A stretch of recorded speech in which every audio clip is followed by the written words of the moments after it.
இன்றைக்கி நம்ம சிந்தனையெல்லாம் வேறு மாதிரி இருக்குது. ஒருத்தன் நடுத்தெருவில் உட்காந்து அழுதுகிட்டு இருந்தான். அந்த வழியாக வந்தவர் கேட்டார், ஏன்ப்பா அழற அப்படின்னு கேட்டார். 5 ரூபா சார், இந்த இடத்துல விழுந்துட்டுது, ரொம்ப நேரமாக தேடுறேன், கிடைக்காது போல இருக்கு அப்படின்னா. எப்போ தொலைஞ்சுது அப்படின்னு கேட்டார். அது எனக்கு தெரியாது சார், பணத்தை தொலைச்சவன் தேடி பார்த்துட்டு போயிட்டான், நான் அவனுக்கு பின்னாடி தேட வந்தவன் அப்படின்னு சொல்லிவிட்டு மறுபடியும் தேட ஆரம்பித்தானான். ஒரு தெருவில் சில சிறுவர்கள் விளையாடிக்கிட்டு இருந்தாங்க. ஏதோ ஒரு உயரமான கல்லை நடுத்தெருவில் வச்சு அதை சுற்றி சுற்றி ஓடி வந்துக்கிட்டு இருக்கிறாங்க. அது என்ன விளையாட்டோ அவங்களுக்கு தான் தெரியும். கொஞ்ச நேரம் அப்படி விளையாடிக்கிட்டு இருந்தவங்க விளையாடி முடித்ததும் அந்த கல்லை நடுத்தெருவில் அப்படியே விட்டுட்டு அவங்கவுங்க வீட்டுக்கு ஓடி போயிட்டாங்க. அதுக்கப்புறம் அந்த வழியாக 2 பெண்கள் பேசிக்கிட்டே வந்தாங்க. பேச்சு சுவாரஸ்யத்தில் நடுத்தெருவில் இருந்த அந்த கல்லை கவனிக்கலை. காலில் இடிச்சுட்டுது, லேசாக ரத்தம் வந்துட்டுது, வலி தாங்கலை. காலில் இடிச்சுக்கிட்ட பொண்ணு திட்ட ஆரம்பிச்சுட்டுது. வர வர ஊர் உலகம் ரொம்ப கெட்டு போச்சு, யாருக்கும் பொறுப்பே கிடையாது பாரு, இப்படி நடுத்தருவில் பொறுப்பு இல்லாமல் இப்படி கல்லை போட்டு வச்சுருக்குறாங்களே, இது நியாயமா அப்படின்னு சொல்லி இந்த சமூகத்தை கடுமையாக விமர்சனம் பண்ணிக்கிட்டு அவங்க போயிட்டாங்க. கொஞ்ச நேரம் கழித்து ஒரு வாலிபன் அந்த வழியாக வந்தான். அந்த கல்லை பார்த்தான், நின்னான், ஒரு நிமிஷம் யோசனை பண்ணான், என்ன பண்ணலாம்னு பார்த்தான். தன்னுடைய வீரத்தையும் பலத்தையும் காட்டணும்னு நினச்சான். பின்னாடி போனான். அப்புறம் வேகமாக ஓடி வந்து ஒரு சின்ன ஹை ஜம்ப் அப்படியே துள்ளி குதிச்சான். துள்ளி குதித்து தாண்டி அந்த பக்கமாக போய் விழுந்தான். அப்படியே விசில் அடிச்சுக்கிட்டு அவன் பாட்டுக்கு நடந்து போகிறான். அடுத்தபடியாக ஒரு காதல் ஜோடி அந்த வழியாக வந்தது. நடுத்தெருவில் கல் கண்ணில் பட்டது. அவங்க 2 பேரும் ரொம்ப நெருக்கமாக சேர்ந்து வந்துக்கிட்டு இருக்கிறாங்க. நடுவில் கல் இருக்கிறதுனால கொஞ்ச நேரம் 2 பேரும் விலகி மறுபடியும் இந்த பக்கம் வந்து சேர்ந்து போகணும். கொஞ்ச நேரம் நாம் பிரிய வேண்டி இருக்குதே அப்படின்னு வருத்தத்தோடு முணுமுணுத்துக்கிட்டே இந்த பக்கம் வந்தாங்க. அதுக்கப்புறம் வழக்கம் போல் சேர்ந்து அவங்க பாட்டுக்கு எதிர்காலத்தை பற்றி கற்பனை பண்ணிக்கிட்டே போயிட்டாங்க. கடைசியாக அந்த வழியாக பார்வை இல்லாத ஒருத்தர் வந்துக்கிட்டு இருக்கார். அவர் கையில் வழக்கமாக வச்சுருக்கிற அந்த ஊன்றுகோல், கையில் இருக்கிற அந்த ஊன்றுகோலால் தனக்கு முன்னாடி அப்படியே தட்டிக்கிட்டு பார்த்துக்கிட்டே அவர் மெதுவாக நடந்து வந்துக்கிட்டு இருக்கிறார். வழியில் இருக்கிற அந்த கல் தட்டுப்பட்டுது. உடனே நடுத்தெருவில் ஒரு கல் இருக்குங்கிறத அவர் புரிஞ்சுக்கிட்டார். உடனே குனிஞ்சார், அந்த கல்லை தடவி பார்த்து எடுத்தார், தெரு ஓரமாக கொண்டுட்டு போய் போட்டார். அதுக்கப்புறம் அவர் பாட்டுக்கு அவர் வழியில் நடந்து போனார். இப்போது இதில் பல பேர் வந்தாங்க போனாங்க. இவங்களில் பார்வை உள்ளவங்க யார், பார்வை இல்லாதவங்க யார்? இப்படி ஒரு கேள்வி கேட்டால் என்ன பதில் சொல்ல முடியும்? கொஞ்சம் யோசித்து பார்த்தா இன்றைக்கி பல பேர் இப்படி தான் இருந்துக்கிட்டு இருக்கிறோம். ஒரு ஆள் பார்க்குறதுக்கு பெரிய மனுஷன் மாதிரி இருக்கார். ஒரு தெரு வழியாக நடந்து வந்துக்கிட்டு இருந்தார். இருட்டு நேரம். வழியில் ஒரு பெரிய கல் கிடந்தது, கருங்கல். பார்த்தார், கொஞ்ச நேரம் யோசித்தார். போய் தூக்கி பார்த்தா ரொம்ப கனமாக இருந்தது. இன்னொரு ஆள் சேர்ந்தாதான் தூக்க முடியும். இவர் உடனே ரோட்டு ஓரமாக போய் ஒரு மரத்தடியில் உட்காந்துக்கிட்டார். 2 பக்கமும் பார்த்துக்கிட்டே இருக்கார், யாராவது வர்றாங்களான்னு. கொஞ்ச நேரத்தில் ஒருத்தர் வந்தார், இவருக்கு தெரிஞ்சவர். என்னங்க இந்த நேரத்தில் இங்கே உட்காந்துருக்குறீங்கன்னு கேட்டார் அவர். அதுவும் அந்த கருங்கல் அப்படின்னு சுட்டி காட்டினார். ஓ, அதை தூக்கி ஓரமாக போடணுமா, வாங்க 2 பேரும் தூக்கலான்னார் வந்தவர். நான் அதுக்காக உட்காந்துருக்கலேன்னார் இவர். பின்ன வேறு எதுக்காகன்னார் அவர். ஒரு மனுஷன் கருங்கல்லில் காலை இடிச்சுக்கிட்டான்னா எப்படி துள்ளுவான்னு பார்க்கணுங்கிறது எனக்கு ரொம்ப நாளாக ஒரு ஆசை, அதுக்காக தான் உட்காந்துருக்கிறேன் அப்படின்னாராம். என்னுடைய நண்பர் ஒருத்தர் ஆழ்ந்த சிந்தனையில் இருந்தார். என்ன யோசனை பண்ணுறீங்கன்னு கேட்டேன். தலைவர் ஆகணும்னு பார்க்குறேன், அதுதான் என்ன வழின்னு யோசிச்சுக்கிட்டு இருக்கேன்னார். நான் கூட அது மாதிரி யோசித்து பார்த்தேன், அதுக்கப்புறம் அந்த யோசனையை கை விட்டுட்டேன் அப்படின்னோம். ஏன்னு கேட்டார். அதுக்கான தகுதிகள் நமக்கு இல்லைங்கிறது புரியுது. அது நமக்கு புரியறத விட நம்ம விட மற்றவங்களுக்கு நல்லா புரிஞ்சு போச்சு. அதனால் பேசாமல் கம்முன்னு இருந்துடுறது தான் நல்லது அப்படின்னோம். தலைவர் ஆகிறதுக்கு தகுதிகள் வேறு உண்டோ அப்படின்னு கேட்டார். அவர் யதார்த்தமாக தான் கேட்குறார். நாங்கள் உடனே எங்ககிட்ட இருந்த ஒரு புத்தகத்தை எடுத்து அவர்கிட்ட கொடுத்தோம், படித்து பாருங்கன்னு. தலைவர் ஆகிறதுக்கு என்ன வழி அப்படிங்கிறத பற்றி அதில் போட்டிருக்கிறாங்க. முதல் வழி என்ன தெரியுமா?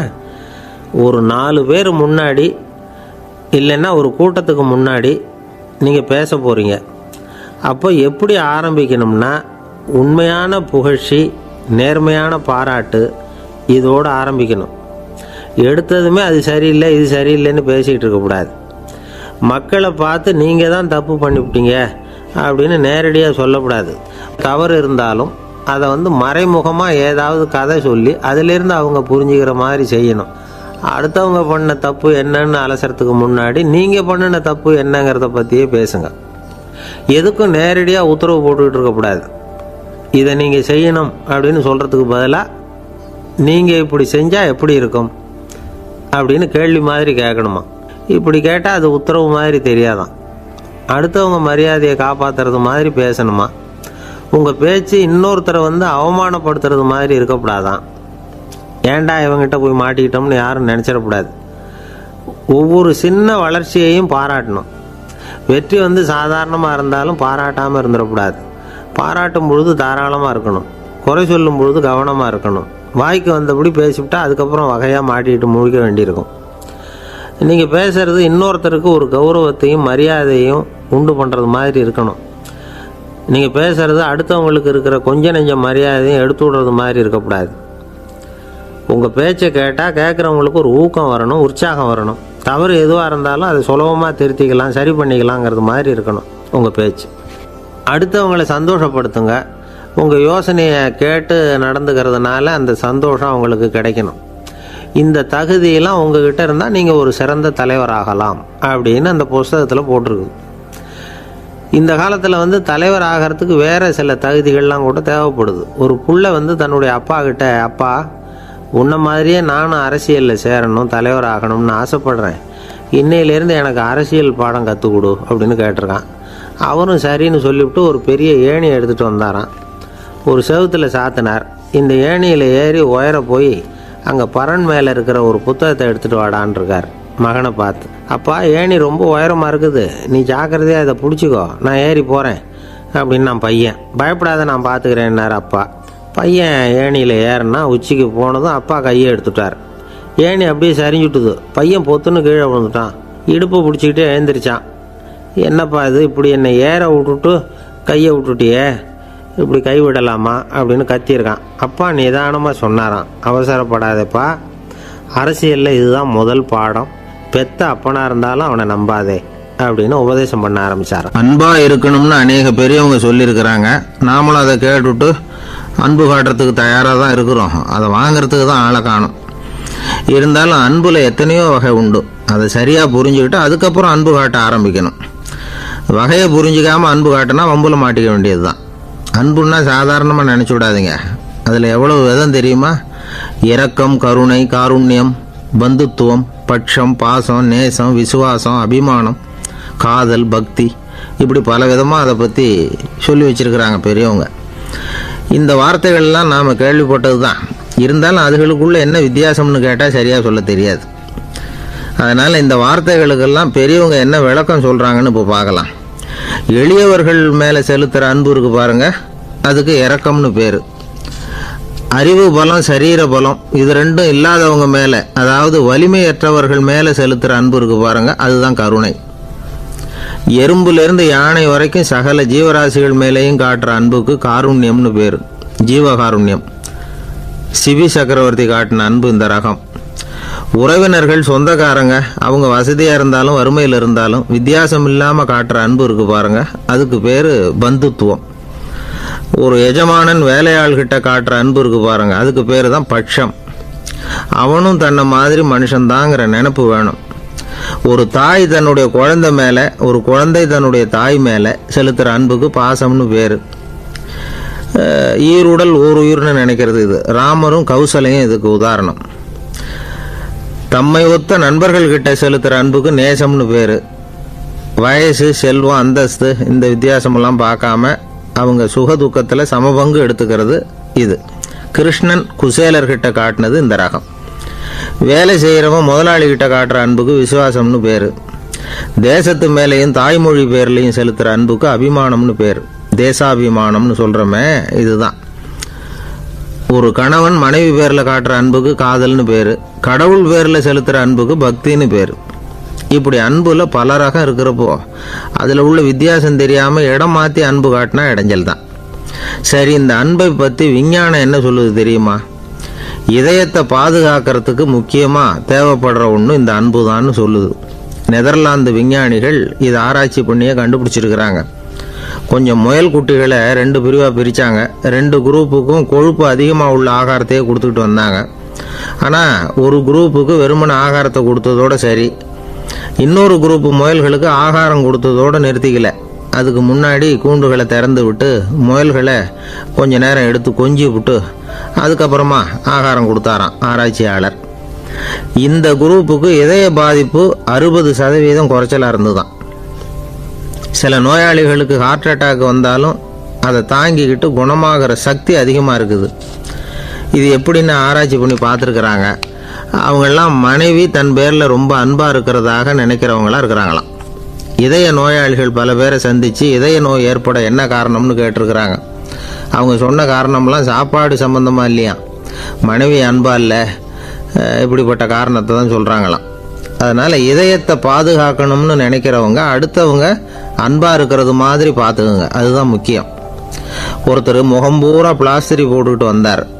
ரொம்ப கோபமாக, என்னங்க ஆச்சுன்னு விசாரித்தேன். எல்லாம் உங்களால் தான் சார்னார். விவரமாக சொல்லுங்களேன். என்ன, உங்கள் தகவலை கேட்டுட்டு ஒரு பூனைக்குட்டியை கையில் எடுத்தேன் அன்பாக அதை தடவி கொடுக்கறதுக்காக.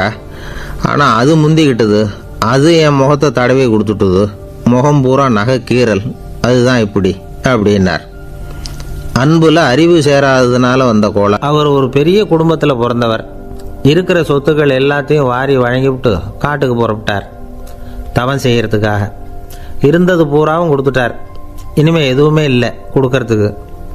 அப்போது கடைசியாக ஒருத்தன் வந்து கையை நீட்டினான். ஐயா ஏதாவது கொடுங்கன்னா. அவர் பார்த்தார்.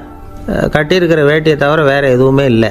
8 முழம் பட்டு வேட்டி ஜரிகை கரையோடு இருக்குது. கடைசியாக அதை தான் எடுத்து கட்டிக்கிட்டு அவர் புறப்பட்டுக்கிட்டு இருக்கிறார். அவர் பார்த்தார், எதிரில் அவன் பரிதாபமாக நின்றுக்கிட்டு இருக்கிறான். அந்த 8 முழ வேட்டியை 2ஆக கிழிச்சார். 4 முழத்தை அவங்ககிட்ட கொடுத்துட்டு மீதி 4 முழத்தை தன்னுடைய இடுப்பில் கட்டிக்கிட்டு அவர் காட்டுக்கு போயிட்டார். இவன் என்ன பண்ணான் தெரியுமா, கையில் கிடைச்ச 4 முழத்தை எடுத்துக்கிட்டு கடை வீதிக்கு போனான்.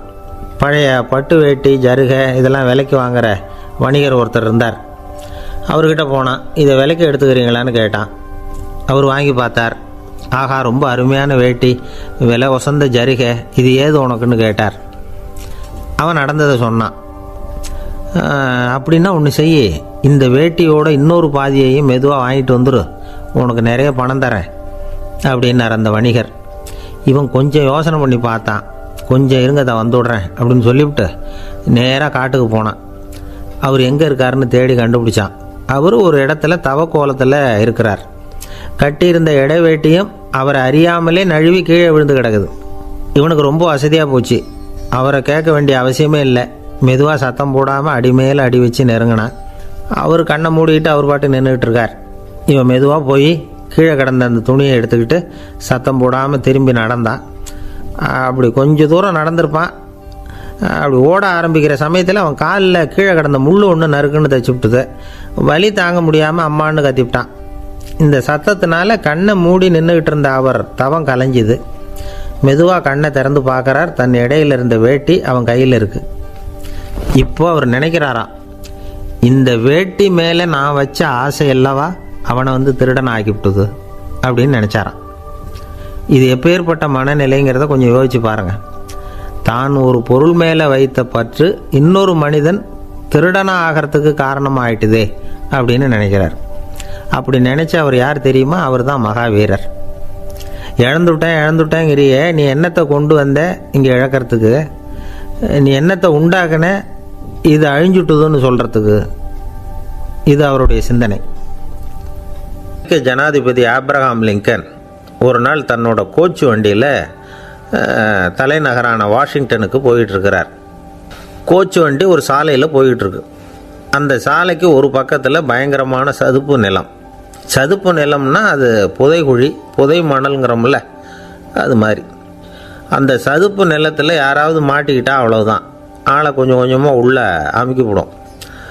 தப்பிச்சு கரையிறது கஷ்டம். அப்படிப்பட்ட நிலம் அது. ஆப்ரஹாம் லிங்கன் ஏதோ ஒரு முக்கியமான அரசாங்க வேலையாக போயிட்டு திரும்பி வந்துக்கிட்டு இருக்கிறார். அதனால் அந்த சமயத்தில் அவர் விலை வசந்த ஆடைகளை அணிஞ்சிருக்கிறார். அப்படி அவர் அந்த கோச்சு வண்டியில் வந்துக்கிட்டு இருக்கிறாரு. அந்த சமயத்தில் ஒரு காட்சி அவர் கண்ணில் பட்டுட்டுது. என்ன தெரியுமா?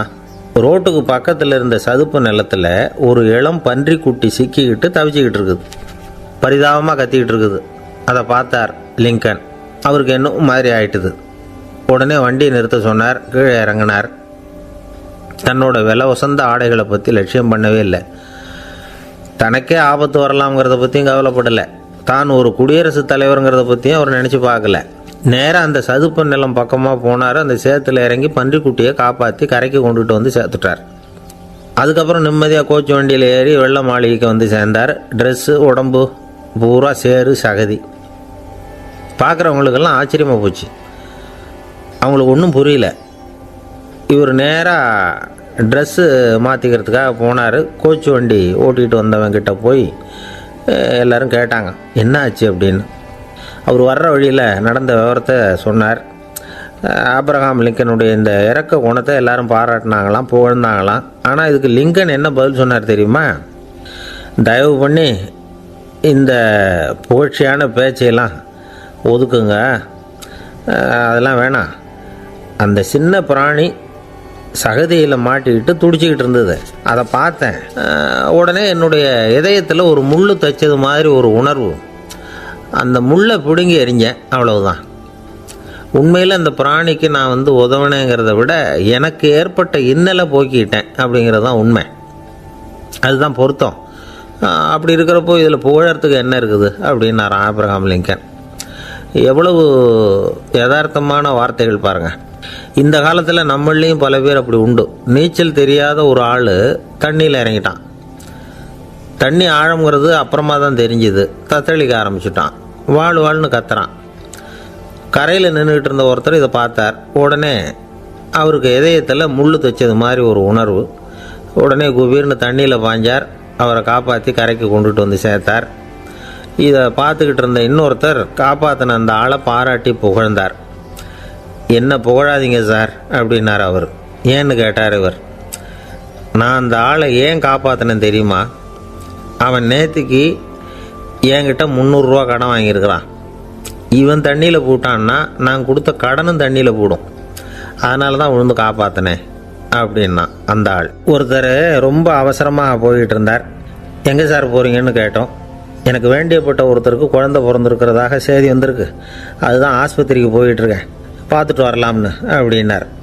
அப்படின்னா கொஞ்சம் இப்படி உட்காருங்க அப்படின்னோம். சில விவரம்லாம் சொல்கிறேன், கேட்டுக்கிட்டு போங்க அப்படின்னோம். உட்காந்தார். அப்புறம் சொல்ல ஆரம்பித்தோம். புதுசாக பிறந்திருக்கிற ஒரு குழந்தைய பார்க்க போகிறதுன்னா அது சாதாரண விஷயம் இல்லை. அதில் ரொம்பவும் கவனமாக நடந்துக்கணும். புது குழந்தைக்கு நோய் சுலபமாக தொற்றும். முக்கியமாக காற்று மூலமாக பரவுகிற நோய்கள் சுலபமாக வந்துடும். அதனால் நமக்கு உடம்பு சரியில்லைன்னா குழந்தைய விட்டு கொஞ்சம் தள்ளியே இருக்கிறது தான் நல்லது. பெரியவங்களை பொறுத்த வரைக்கும் சாதாரணமாக உள்ள ஒரு கிருமி கூட குழந்தைய பொறுத்த வரைக்கும் ரொம்ப மோசமான ஒரு கிருமியாக இருக்கும். சில வெளிநாடுகளில் எப்படி தெரியுமா? பிறந்த குழந்தை தூங்கிக்கிட்டு இருக்கிற ஒரு ரூமுக்கு போகணும்னா போகிறவங்க முகமூடி போட்டுக்கணும், காலணிகளை மாற்றிக்கணும், அவ்வளவு சுத்தமாக உள்ளே போய் பார்த்துட்டு வரணும். பொதுவாக சில ஆஸ்பத்திரிகளில் பார்த்திங்கன்னா பார்வையாளர்கள் நேரத்தில் விசிட்டிங் ஹவர்ஸ் தாயை விட்டு குழந்தைய தனியாக பிரித்து வச்சுருவாங்க. எதுக்குன்னு நினைக்கிறீங்க? அந்த நேரம் பல பேர் வருவாங்க போவாங்க. அவங்க கை கால் சுத்தமாக இருக்காது. சுத்தம் இல்லாத கைகள் மூலமாக கிருமிகள் பரவும். சுத்தம் இல்லாத கைன்னா மண்ணு தூசி படிஞ்சிருக்கிற கை மட்டும்தான் அர்த்தம் இல்லை. சாலையில் கையை வீசிக்கிட்டு நடந்து வர்றீங்க, குழந்தைய பொறுத்த வரைக்கும் அது கூட சுத்தம் இல்லாத கை தான். தாயை தவிர மற்றவங்க குழந்தைய தூக்காமல் பார்த்துக்கிறது நல்லது. தாய் கூட அளவோடு கொஞ்சிறதோடு நிறுத்திக்கணும். புதுசாக ஒரு குழந்தைய பெற்றுருக்கிற பொண்ணுக்கிட்ட மற்ற தாய்மார்கள் ஏதாவது சொல்லிக்கிட்டே இருப்பாங்க. குழந்தைய அப்படி வளர்க்கணும் இப்படி வளர்க்கணும் அப்படின்னு ஏதாவது அட்வைஸ் பண்ணிக்கிட்டே இருப்பாங்க. இப்படி ஓவராக அறிவுரை பண்ணுறது அந்த பொண்ணை குழப்பி விட்டுரும். அதனால் அப்படிலாம் பண்ணக்கூடாது. அந்த பெண்ணே ஏதாவது கேட்டால் கூட டாக்டர் சொல்ல வேண்டிய விவரங்களை எல்லாம் நாமே சொல்லிகிட்டு இருக்கக்கூடாது. புதுசாக பிறந்திருக்கிற குழந்தைய மட்டும்தான் இப்படி பார்க்கணும்னு இல்லை. ஒரு நோயாளி குழந்தைய பார்க்க போகிறதுனா கூட ரொம்ப எச்சரிக்கையாக தான் நடந்துக்கணும். ஒரு தின்பண்டமோ விளையாட்டு சாமானோ அந்த குழந்தைக்கு நாம் வாங்கிட்டு போகிறதா வச்சுக்குவோம். அதை நேராக கொண்டுகிட்டு போய் அந்த குழந்தைகிட்டே கொடுக்கக்கூடாது. அதோட அப்பா அம்மா கிட்ட ரகசியமாக கொடுக்கலாம். அவங்க முடிவு பண்ணட்டும் குழந்தைகிட்ட அதை கொடுக்கலாமா வேண்டாமாங்கிறத. அவங்களுக்கு தான் தெரியும் அதோட மனசும் உடம்பும்.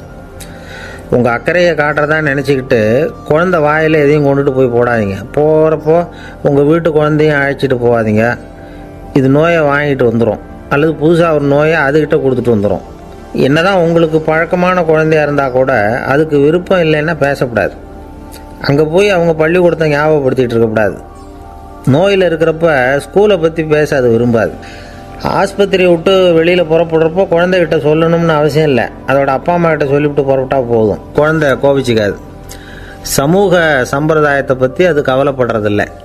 இப்படி எல்லா விவரமும் நம்ம எதிரில் உட்காந்துருந்தவங்க கிட்ட சொல்லி முடித்தோம். ரொம்ப நன்றி சார் அப்படின்னு சொல்லிவிட்டு அவர் புறப்பட்டார். குழந்தைங்க கொஞ்சம் வளர்கிற வரைக்கும் தான் நாம் எச்சரிக்கையாக இருக்கணும்னு இல்லை, வளர்ந்த பிறகு இன்னும் எச்சரிக்கையாக இருக்கணும். ஒரு பையன் பள்ளிக்கூடத்துலேருந்து திரும்பி வீட்டுக்கு வந்தான். முகம் பூரா நகத்தால் கீறி இருந்தது. அப்பா பார்த்து பயந்துட்டார். யாருடா உன்னை இப்படி பண்ணது அப்படின்னார். என் கூட படிக்கிற இன்னொரு பையன்னா. நாளைக்கு உன் கூட பள்ளிக்கூடத்துக்கு வர்றேன், நீ எனக்கு அவனை அடையாளம் காட்ட முடியுமான்னார். அது ரொம்ப சுலபம் நான் பையன். எப்படின்னார் அப்பா. அவன் காதில் ஒன்று கையோடு எடுத்துகிட்டு வந்திருக்கிறேன், இதோ என் பையில் தான் வச்சுருக்கேன் அப்படிங்கிறான் அந்த பையன். ஒருத்தர் இருக்கார், நல்ல உத்தியோகத்தில் தான் இருக்கிறார். ஆனால் எப்போ பார்த்தாலும் முகத்தை வெறுப்பாக வச்சுருப்பார். அப்படியே வருவார் போவார். ஏன் சார் இப்படி இருக்கிறீங்க அப்படின்னு விசாரித்தோம். ஏன்டா இந்த வேலைக்கு வந்தோம்னு இருக்குது சார் அப்படின்னார். உங்கள் வேலை உங்களுக்கு பிடிக்கலையா அப்படின்னு கேட்டோம். இல்லைன்னார்.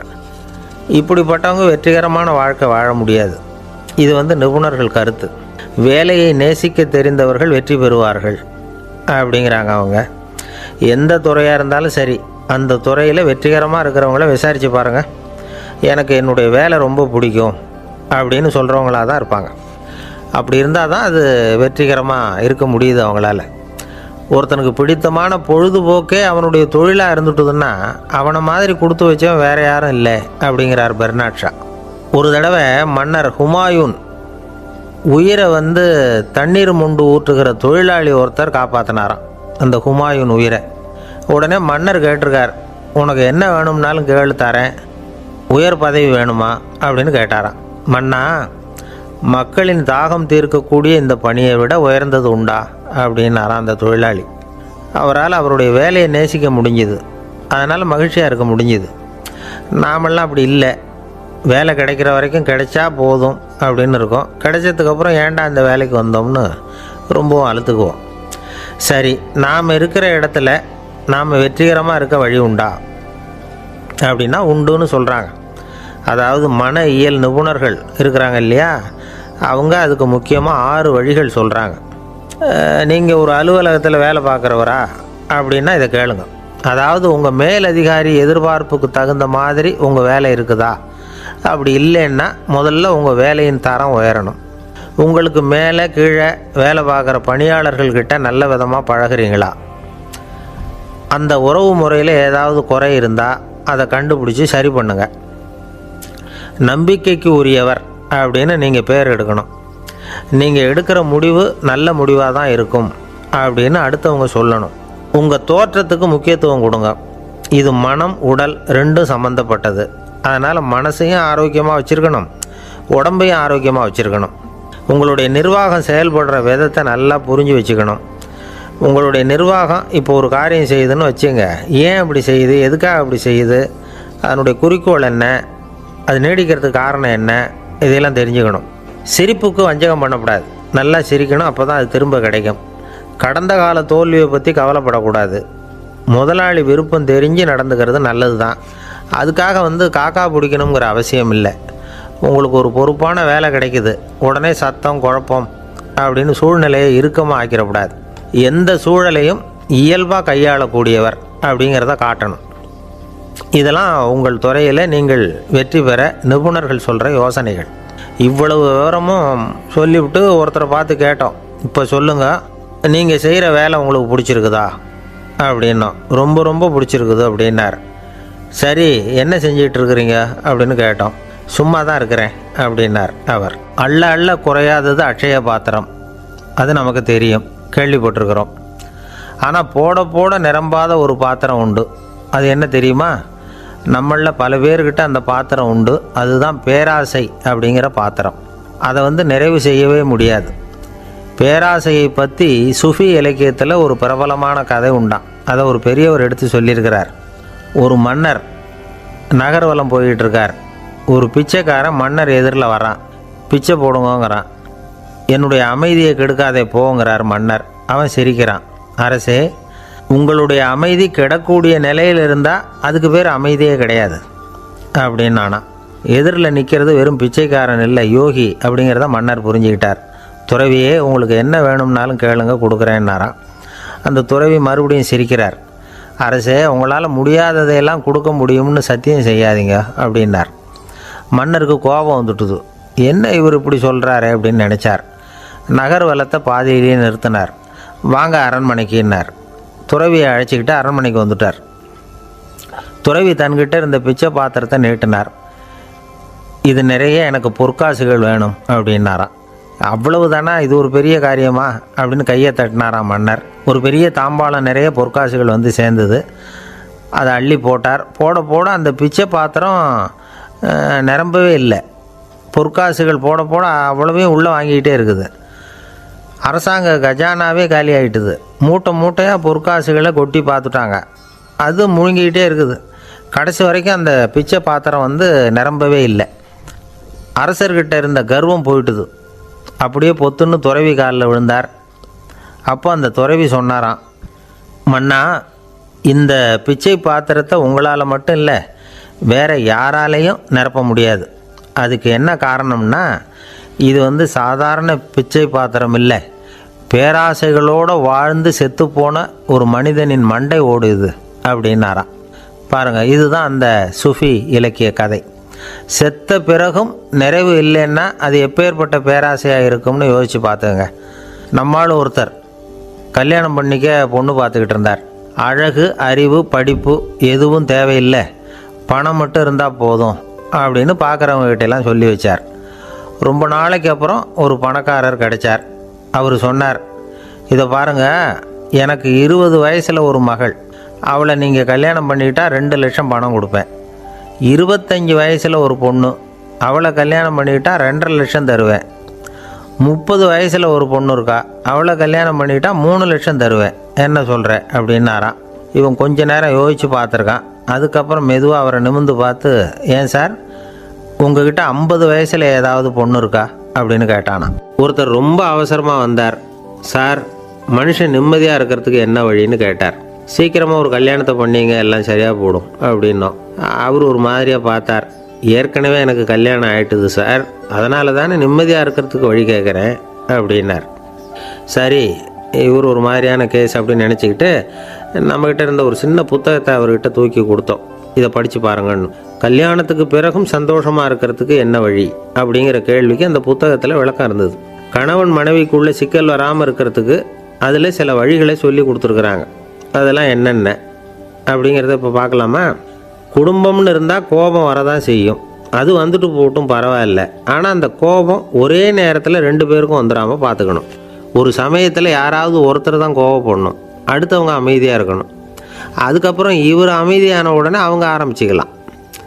கோபமாக ஏதாவது சொன்னால் உடனே கோபமாக பதில் சொல்லக்கூடாது. கொஞ்சம் பொறுத்து கோபம் தீர்ந்த உடனே அந்த பதிலை சொல்லலாம். அப்போ பதில் கோபமாக இருந்தால் கூட அது அவ்வளோ பெருசாக தெரியாது. அற்ப விஷயத்துக்கெல்லாம் காய்ச்சி மூச்சுன்னு கத்திக்கிட்டு இருக்கக்கூடாது. உங்கள் 2 பேருக்குள்ளே ஒரு தர்க்கம் ஆரம்பமாயிட்டுதுன்னு வச்சுக்கோங்க. கடுமையாக 2 பேரும் விவாதம் பண்ணுறீங்க. உங்களில் ஒருத்தர் இதில் ஜெயிக்கணும்னா அது நீங்களாக இருக்க வேணாம், அடுத்தவங்க ஜெயிக்கிறதுக்கு நீங்கள் துணையாக இருங்களேன். அப்படின்னா நீங்கள் கொஞ்சம் விட்டு கொடுக்கணும், அவ்வளவுதான். ஏதாவது குத்தம் சொல்லணுமா, செஞ்ச தப்பை சுட்டி காட்டணுமா, விமர்சனம் பண்ணணுமா, பண்ணுங்க, வேணான்னு சொல்லலை.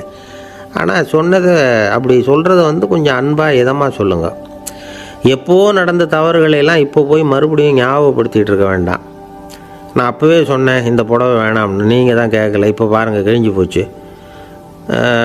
இப்படின்னு கத்துனாங்க ஒரு அம்மா. எப்போ சொன்னீங்கன்னு கேட்டால் ஒரு 10 வருஷத்துக்கு முன்னாடி தீபாவளி சமயத்தில் அப்படிங்கிறாங்க. அது என்ன இன்னும் அப்படியே புதுசாகவே இருக்கும்? உங்களுக்கு அவர் தான் பெருசு, அவருக்கு நீங்கள் தான் பெருசு. அதை விட இந்த உலகத்தில் வேறு எதுவும் முக்கியம் இல்லைன்னு நினைக்கணும். நீ தான் என்னுடைய உலகம்னு எத்தனை தடவை சொல்லியிருப்பீங்க? அதெல்லாம் வெறும் வசனமாக போயிடக்கூடாது. ஏதாவது ஒரு பிரச்சனையை பற்றி கடுமையாக விவாதம் பண்ணிக்கிட்டு இருக்கீங்க, அதை அப்படியே பாதியில் விட்டுட்டு படுக்கைக்கு போயிடக்கூடாது. சுச்சத்தை நாளைக்கு பேசிக்கலாம்னு. அப்படி போனால் தூக்கம் வராது. பிரச்சனையை ஒரு முடிவு பண்ணிக்கிட்டு அதுக்கப்புறமா தூங்க போகணும். ஒரு நாளில் ஒரு தடவையாவது உங்கள் ஜோடியை பாராட்டி நல்ல விதமாக கனிவாக ஒரு வார்த்தை சொல்லணும் அப்படின்னு தீர்மானம் பண்ணிங்க.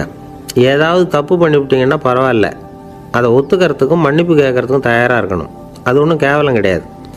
வீட்டுக்குள்ளே தானே கேட்க போகிறீங்க, வெளியில் யாருக்கு தெரிய போகுதோ? எப்படியோ உங்களுக்குள்ளே ஒரு சமரசம் ஆனால் சரிதான்.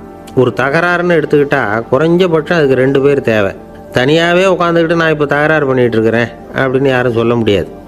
2 பேர் தகராறு பண்ணுறாங்கன்னா பொதுவாக அந்த 2 பேரில் யார் அதிகமாக பேசுகிறாங்களோ அவங்க பேரில் தான் தப்பு இருக்கும். அதை மனசில் வச்சுக்கணும். இதெல்லாம் தான் அந்த புத்தகத்தில் போட்டிருக்கிற வழிமுறைகள். இவ்வளவும் சரியாக வரலைன்னா அப்புறமா சொல்லுங்கள், வேறு புத்தகம் ஏதாவது இருக்கான்னு தேடுவோம். ஒரு கணவன் தன்னுடைய மனைவியை அழைச்சிக்கிட்டு ஒரு மனோதத்துவ டாக்டர்கிட்ட வந்தாராம். டாக்டர், எங்களுக்கு கல்யாணம் ஆகி 30 வருஷ காலமாக நாங்கள் ஒரு விஷயத்தில் கூட ஒத்து போனதில்லை அப்படின்னு ஆரம்பித்தார். உடனே அந்த அம்மா குறுக்கிட்டு, அது 30 வருஷம் இல்லை 32 வருஷம் அப்படின்னாங்களாம். சில பேரை இப்படி சொல்கிறது உண்டு.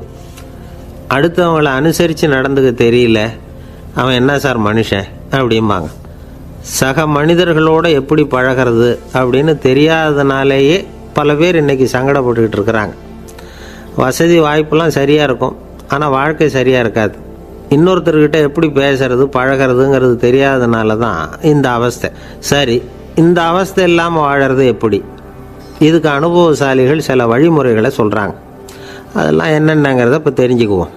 முதல்ல நம்ம நாக்கு நம்ம கண்ட்ரோலில் இருக்கணும். வார்த்தைகளை கொட்டிவிட்டு அதுக்கப்புறம் அள்ள முடியாமல் கடந்து கஷ்டப்படக்கூடாது. எப்படி பேசுகிறோங்கிறதும் முக்கியம், பேசுகிறப்ப எப்படி முகத்தை வச்சுருக்கிறோங்கிறதும் முக்கியம். அன்பாக பேசினாலும் நல்லாயிருக்கும். அப்படி பேசுகிறப்ப ஆதரவாக அவர் தோள் மேலே ஒரு கையை போட்டுக்கிட்டு பேசினா இன்னமும் நல்லாயிருக்கும். 2வது விஷயம், இன்னொருத்தர்கிட்ட பேசுகிறப்போ வாக்குறுதிகளை அள்ளி வீசக்கூடாது. கொடுக்குற வாக்குறுதி குறைச்சலாக இருக்கணும். அப்படி கொடுத்த வாக்குறுதியை கண்டிப்பாக நிறைவேற்றணும். நாம் ஒருத்தரை பாராட்டுறோம் அல்லது அவரை பற்றி அபிப்பிராயம் சொல்கிறோம்னா அது ஆக்கப்பூர்வமாக இருக்கணும். நம்ம பாராட்டு அல்லது விமர்சனம் அடுத்தவருடைய முன்னேற்றத்துக்கு உதவுறது மாதிரி இருக்கணும். நாம் சொல்கிறத கேட்டுட்டு அவன் தலையில் கையை வச்சுட்டு உட்காந்துடக்கூடாது. எப்பவும் உற்சாகமாக இருக்கணும், முகம் மலர்ச்சியாக இருக்கணும். மனுஷன் இருந்தால் வருத்தம், கவலை, ஏமாற்றம் எல்லாம் இருக்க தான் செய்யும். அதெல்லாம் மனசில் இருக்கட்டும். அந்த வருத்தமும் கவலையும் ஏமாற்றமும் சேர்ந்துக்கிட்டு நம்ம முகத்தில் இருக்கிற மலர்ச்சியை மூடி மறைக்கிறதுக்கு நாம் இடம் கொடுத்துடக்கூடாது. எந்த விஷயத்தை பற்றி யாருக்கிட்ட பேசினாலும் வெளிப்படையாக பேசணும், திறந்த மனசோடு பேசணும். மூடி மறைச்சி மூழ்கிக்கிட்டு இருக்கக்கூடாது. இன்னொருத்தர்கிட்ட பேசுகிறப்போ விவாதம் பண்ணுங்க, அது தப்பு இல்லை. ஆனால் வாதாடிக்கிட்டு இருக்கக்கூடாது. அதாவது என்ன சொல்கிறாங்கன்னா, டிஸ்கஸ் பண்ணலாம், ஆர்கியூ பண்ணக்கூடாதான். நம்மக்கிட்ட இருக்கிற நல்ல குணங்களை நாம் எடுத்து சொல்லிகிட்டு இருக்கக்கூடாது. அந்த நல்ல குணங்களே நம்மளை பற்றி எடுத்து சொல்லணும். அது மாதிரி நடந்துக்கணும். அதே மாதிரி அடுத்தவங்க கிட்ட உள்ள கெட்ட குணங்களை பற்றி அவசியம் இல்லாமல் நாம் பேச வேண்டியதில்லை. உங்களை பற்றி யாராவது தப்பாக பேசுகிறாங்களா, அப்படி அவங்க பேசுகிறதுல உண்மை இல்லையா அப்படின்னா அதை நீங்கள் பொருட்படுத்த வேண்டியதில்லை, விட்டுடலாம். அது தானாக போயிடும். ஒரு 4-5 பேரோட பேசிக்கிட்டு இருந்தீங்கன்னா எல்லாருக்கும் முக்கியத்துவம் கொடுங்க. யாரையும் அலட்சியப்படுத்தாதீங்க. தமாஷா பேசலாம், ஆனால் அவங்க தமாஷ் அடுத்தவங்களை கேலி பண்ணுறதா இருக்கக்கூடாது. நமக்கு கிடைக்க வேண்டியது கிடைக்கலையே அப்படிங்கிற தவிப்பு நம்மக்கிட்ட இருக்கக்கூடாது. அது தேவையில்லை. உங்கள் செயல்பாடுகள் தெளிவாக இருக்கட்டும். பாராட்டு தானாக அவங்கள தேடிட்டு வரும். இன்னொரு மனுஷனுடைய மனசில் கௌரவமான ஒரு இடத்த பிடிக்கணும்னா நாம் இந்த குணத்தையெல்லாம் நம்மக்கிட்ட வளர்த்துக்கணும். இதெல்லாம் அனுபவசாலிகள் சொல்லியிருக்கிற குறிப்புகள். இந்த குறிப்புகளை சரியாக புரிஞ்சுக்கணும், அது முக்கியம். தப்பாக புரிஞ்சுக்கிட்டா என்ன ஆகும் தெரியுமா? இதை கேளுங்க. ஒருத்தர் வந்தார், சார் அடுத்தவங்க தோள் மேலே கையை போட்டுக்கிட்டு அன்பாக பேசணும்னு சொன்னீங்க, அப்படி தான் பேசினேன். அவர் முதுகை கூட தட்டி கொடுத்தேன், என் வேலை போயிட்டுது சார், வீட்டுக்கு அனுப்பிச்சிட்டாங்க அப்படின்னார். யாருக்கிட்ட அப்படி பேசுனீங்கன்னு கேட்டோம். என் முதலாளிகிட்ட சார் அப்படிங்கிறார் ரொம்ப சோகமாக. இந்த உலகமே ஒரு நாடக மேடை, நாம் எல்லாரும் நடிகர்கள். இது ஞானிகள் சொல்கிறது. இது ஒரு பக்கம் இருக்கட்டும். இந்த உலகத்துக்குள்ளே எத்தனையோ நாடக மேடைகள், எத்தனையோ நடிகர்கள், எத்தனையோ நாடகங்கள். இதெல்லாம் எப்படி ஆரம்பமாச்சு? அதுதான் இன்றைக்கி தகவல். அதாவது ஆதி மனிதன் பேச ஆரம்பிக்கிறதுக்கு முன்னாடி சைகையாலேயே எல்லாத்தையும் சொல்லிகிட்டு இருந்தான். அதனால் அப்போவே நடிப்பு ஆரம்பமாயிட்டுது. முதல்ல ஒரு வேட்டையைத்தான் அவன் நடித்து காட்டியிருப்பான். இவன் எப்படி போனான், எதிரில் மிருகம் எப்படி வந்தது, அதோடு எப்படி சண்டை போட்டான், எப்படி அடித்து கொண்டுகிட்டு வந்தான், இதை அப்படியே மற்றவங்களுக்கு நடித்து காட்டியிருப்பான். ஏன்னா மொழி கிடையாது. இந்த காலத்துலலாம் நாடகங்களில் நடிக்கிறவங்கள நடிகர்கள்ங்கிறோம். ஒரு காலத்தில் இவங்களுக்கு என்ன பேர் தெரியுமா? திஸ்பியர்கள் அப்படின்னு பேரான். இதுக்கு காரணம் உண்டு. அதாவது 2000 வருஷத்துக்கு முன்னாடி கிரீஸ் நாட்டில் திசிபியஸ் அப்படின்னு ஒரு ஆள் இருந்தான். அவன் ஒரு பெரிய நாடக கலைஞன். அவன் சில இளைஞர்களை சேர்த்துக்கிட்டான், பயிற்சி கொடுத்தான், நாடக குழுவை உருவாக்கினான். நடிகர்களையும் நாடகத்துக்கு தேவையான பொருள்களையும் ஏற்றிக்கிட்டு போகிறதுக்கு ஒரு வண்டியையும் தயார் பண்ணான். அந்த வண்டியிலேயே அவன் வந்து கிரேக்க நாடு பூராவும் சுற்றினான். ஊர் ஊராக நாடகம் போட்டான். ஒரு ஊருக்கு போனதும் அங்கே நாடகம் நடத்த தியேட்டர் இருக்கா அப்படிங்கன்னெல்லாம் பார்க்குறதில்ல அவன். ஏன்னா அப்போலாம் தியேட்டர்னா என்னென்னு தெரியாது. நாடகம்னா அது ஒரு மூடிய கொட்டைக்குள்ளே தான் நடத்தணுங்கிறது அப்போ யாருக்குமே தோணலை. இந்த வண்டி போகும், அதுவே ஒரு பகுதி அப்படியே ஒரு மேடை மாதிரி விரிச்சிக்கும். அதில் ஏறி நின்றுக்கிட்டு நாடகத்தை நடித்து காட்டுவாங்களாம். மக்கள்லாம் எதிரில் தரையில் உட்காந்து அதை பார்த்துக்கிட்டு இருக்கிறது. உலகத்தின் முதல் நடமாடும் தியேட்டர் இது தானா. இந்த திசிபிஎஸ் தான் முதலாக உலகத்தில் நாடகங்கிற பொழுதுபோக்கை நடத்தி காட்டினவன் அப்படின்னு சொல்கிறாங்க. அவன் சொந்தமாக நாடகம் எழுதுனா, நடித்தான், நாடகத்தை இயக்கினான். அதனால தான் அவனை வந்து first man of the theatre அப்படின்னு சொல்லுவாங்க. அவன் தான் நாடக மேடையின் முன்னோடி. கிரேக்கர் காலத்திலேயே நாடக ஆசிரியர்கள், நடிகர்கள், ரசிகர்கள் இவங்கெல்லாம் உருவாயிட்டாங்களாம். நாடகத்தின் சரித்திரத்தில் இந்த 3 பிரிவும் ரொம்ப முக்கியம். அதாவது கிரேக்க தியேட்டர்கள்லாம் திறந்த வெளி மேடைகள் தான். பெரும்பாலும் மலைச்சரிவுகள், அதுவே படிப்படியாக பண்ணியிருப்பாங்க. கீழே அரைவட்ட வடிவில் மேடை, அதுக்கு ஆர்கெஸ்ட்ரான்னு பேர். பிற்காலத்தில் இதில் உட்காந்து இசைக்குழுவினர் வந்து வாய்ச்சதுனால இசைக்குழுவுக்கே ஆர்கெஸ்ட்ராங்கிற பேர் வந்துட்டுது. இப்போது கிரேக்க தியேட்டர்களில் ஒன்று, அதோட காலம் வந்து கிமு 340. அதை இன்னமும் பாதுகாத்து வச்சுருக்கிறாங்களாம். எபிடாரஸ் அப்படிங்கிற இடத்துல அது இருக்குதான். இன்னமும் அந்த தியேட்டரை பயன்படுத்திக்கிட்டு வர்றாங்களாம். சிறந்த கிரேக்க நாடகங்கள்லாம் அங்கே நடிக்கிறாங்களாம். ஆரம்ப காலத்திலேயே கட்டணம் கிடையாது. அப்புறம் பின்னாடி தான் நுழைவு கட்டணம்லாம் அப்படியே வந்துட்டு தான். நடிகர்கள் வந்து பளபளப்பான ஆடைகள் உடுத்தியிருப்பாங்களாம். இந்த குதிகால் உயர்ந்த காலணிகள் போட்டிருப்பாங்களாம். இதெல்லாம் பழைய குறிப்புகள். பலவிதமான உருவங்களில் மாஸ்க் அப்படின்னு சொல்லப்படுற முகமூடி. அதனால் ஒரே நடிகர் பல வேடங்களில் நடிக்கிறது உண்டான். ஆரம்பத்தில் பெண் நடிகர்கள் கிடையாது, எல்லாம் ஆண் நடிகர்கள் தான். ரோமானியர்கள் தான் முதல் நிரந்தர நாடக மேடையை கட்டினவங்க. அதுதான் முதல் தியேட்டர். கிமு 1048 காலகட்டத்தில் பாம்பிங்கிற நகரத்தில் அதை கட்டியிருக்கிறாங்களாம். கிரேக்க ரோமானிய தியேட்டர்களின் அடிப்படையிலேயே இந்த இத்தாலிய வடிவமைப்பாளர்கள் இந்த குதிரை லாட வடிவில் ஒரு ஆடிட்டோரியத்தை உருவாக்கினாங்களாம். இப்படி அதை பற்றி நிறைய தகவல் இருக்குது. 1576 லண்டனில் இந்த வின்ஸ்பர்ரி, அப்புறம் இந்த பில்ட்ஸில், அப்புறம் ஜேம்ஸ் இப்படிங்கிற ஒரு முயற்சியால் தான் இங்கிலாந்தில் முதல் தியேட்டர் உருவாச்சான். அப்படி ஒருத்தர் இருந்தாராம். உலக நாடக மேடையின் வரலாறு இதுதான். அதாவது இப்போல்லாம் அறிவியல் வளர்ச்சி அதிகமாகிட்டுது. திரைப்படம், தொலைக்காட்சி எல்லாம் வந்தாச்சு. ஒவ்வொரு வீடுமே ஒரு குட்டி தியேட்டர் மாதிரி ஆகிட்டுது. தொலைக்காட்சி முன்னாடி உட்காந்து எழுந்திருக்கவே மனசு வர்றதில்லை. ஒரு அம்மா ஒரு மனோதத்துவ டாக்டரை தேடிட்டு வந்தாங்களாம் இந்த காலத்தில். டாக்டர், எங்கள் வீட்டுக்காரர் எப்போ பார்த்தாலும் டிவி முன்னாடி உட்காந்துக்கிட்டு அதையே வெறிச்சு பார்த்துக்கிட்டு இருக்கிறார், உத்து பார்த்துக்கிட்டு இருக்கார், எனக்கு சந்தேகமாக இருக்குன்னாங்களாம். இது மனக்கோளாறு இல்லைங்க, ஆர்வக்கோளாறு, அவ்வளவுதான், இதுக்காக பயப்படாதீங்கன்னாரான் டாக்டர். அப்படி இல்லை டாக்டர், டிவி ஓடும் பொழுது நாம் எல்லாம் அதை பார்க்குறோம் சரி, ஆனால் அவர் அப்படி இல்லை, டிவியை நிறுத்தினதுக்கு அப்புறமும் அதையே உத்து பார்த்துட்டு உட்காந்துருக்கிறார், அதனால தான் சந்தேகப்பட்டு உங்ககிட்ட வந்தேன் அப்படின்னாங்களாம். ஒரு சின்ன பையன் வந்தான். அவனை பார்த்து ஒரு கேள்வி கேட்டோம். ஏன்ப்பா உங்கள் வீட்டில் அம்மா புத்திசாலியா அப்பா புத்திசாலியா அப்படின்னு. அவன் அலட்சியமாக நம்மளை பார்த்து சிரிக்கிறான். என்ன சார் இது, இந்த காலத்தில் இது கூட தெரியாமல் இருக்கிறீங்களே அப்படிங்கிறான். ஒரு சின்ன பையன் நம்மளை பார்த்து இப்படி கேட்டு விட்டானே அப்படின்னு நினைக்கிறப்போ நமக்கு ஒரு மாதிரி ஆகிடும். அதுக்கப்புறம்தான் இந்த தாத்தா பாட்டிலாம் சொல்கிற ஒரு கதை ஞாபகத்துக்கு வந்தது. அது என்ன கதை தெரியுமா? ஒரு ஊரில் ஒரு அம்மாவும் பிள்ளையும் இருந்தாங்களாம். அந்த மகனுக்கு திடீர்னு தேசாந்திரம் போய் வரணும்னு ஆசை வந்துட்டுது. ஊராக போய் சுற்றி பார்க்கணுங்கிற ஆசை. அந்த அம்மாவுக்கு இது பிடிக்கல. மகனை பிரிஞ்சு இருக்கிறதுக்கு அவங்க மனசு இடம் கொடுக்கல. வேணாப்பான்னு சொல்லி பார்த்தாங்க, அவன் கேட்கல. திடீர்னு புறப்படவும் செஞ்சுட்டான். சரி, இனிமேல் அவனை தடுக்க முடியாதுன்னு முடிவு பண்ணிட்டாங்க அந்த அம்மா. இருந்தாலும் புத்திசாலித்தனமாக ஒரு யோசனை பண்ணாங்க. மகனை கிட்டத்தில் கூப்பிட்டாங்க. அவங்ககிட்ட சொன்னாங்க, இதை பாருப்பா, நீ தேசாந்திரம் போகிறதுன்னு தீர்மானம் பண்ணிவிட்ட, அதை நான் தடுக்கலை, போயிட்டு வந்துடும். ஆனால் போகிறதுக்கு முன்னாடி எனக்கு ஒரு வாக்குறுதி கொடுத்துட்டு போ அப்படின்னாங்க. போகிறப்போ ராத்திரியாக இருந்தாலும் பகலாக இருந்தாலும் சரி, புளிய மரத்து நிழலில் தான் தங்கணும். திரும்பி வர்றப்போ இரவும் பகலும் நீ வேப்ப மரத்து நிழல்லே தங்கணும் அப்படின்னாங்க. சரி, அப்படியே செய்கிறேன்னு சொல்லி வாக்குறுதி கொடுத்தான் பையன். புறப்பட்டு போனான். போகிற வழியில் புளிய மரத்து நிழல்லே தங்கினான், தூங்கினான். அப்படி போய்கிட்டே இருந்தான். 7ஆவது நாள் அவன் உடம்பு சுகமில்லாமல் போயிட்டுது. ரொம்பவும் பலவீனமாயிட்டான். இனிமேல் நடக்க முடியாதுங்கிற நிலைமை வந்துட்டுது. யோசித்து பார்த்தான். சரி, இதுக்கு மேலே போக வேண்டாம் அப்படின்னு முடிவு பண்ணிவிட்டு திரும்பி வர ஆரம்பிச்சிட்டான். திரும்பி வர்றப்போ வழியில் வேப்ப மரத்து நிழலையே தங்கி தங்கி வந்தான். நாளுக்கு நாள் உடம்பு சரியாக வந்துட்டுது. 7ஆவது நாள் வீட்டுக்கு சேர்றான். உடம்பு பழையபடியே கலகலப்பாயிட்டுது. பூரண சுகம். தேசாந்திரம் போன பையன் திரும்பி வந்துட்டானே அப்படின்னு அந்த அம்மா ஆச்சரியப்படலை. ஏன்னா அவங்களுக்கு தெரியும் இப்படி ஆகும்னு. பையன் சீக்கிரமாக திரும்பி வரணுங்கிறதுக்காக தான் அவங்க அந்த யோசனையை சொன்னாங்க. என்ன விஷயங்கிறதையும் அவங்களே சொன்னாங்க. மகனே, புளிய மரத்து நிழல் உடம்புக்கு உஷ்ணத்தை கொடுக்கும், சீக்கம் உண்டாக்கும்.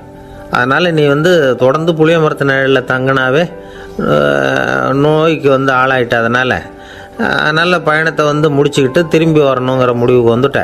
திரும்பி வர்றப்போ நீ தங்கினது வேப்ப மரத்து நிழல். அது உடம்புக்கு குளிர்ச்சியை தரக்கூடியது, நோயை தீர்க்கக்கூடியது. அதனால் சுகமாக வீட்டுக்கு சேர்ந்துட்ட.